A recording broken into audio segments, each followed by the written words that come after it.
one of them. As we see at the beginning of the episode, the photo, no matter how hard he tries to look good, his face just doesn't want to play ball. Rather than learn to accept his lot in life, Gumball opts for the route of cosmetic surgery. What ensues is a parade of freakery as Darwin attempts to fix Gumball up with a hands-on approach to plastic surgery. Oh, your face is surprisingly natural.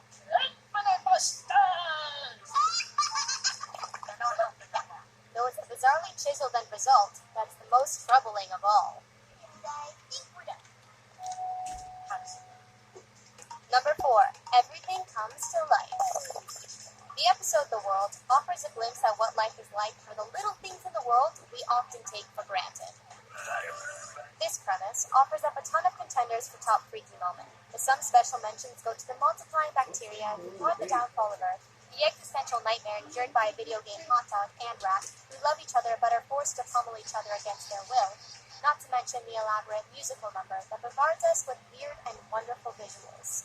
But it's probably the simple horror of Annie's cute doll springing to life that wins this round.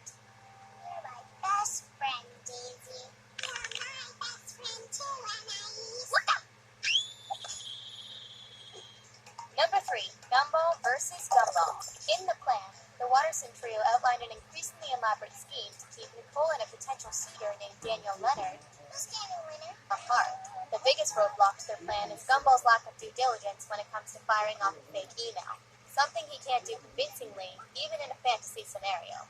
The insanity accumulates in a showdown where dueling imaginary Gumballs lose sight of the mission and instead focus on tearing down the laws of time and space, in order to beat himself up.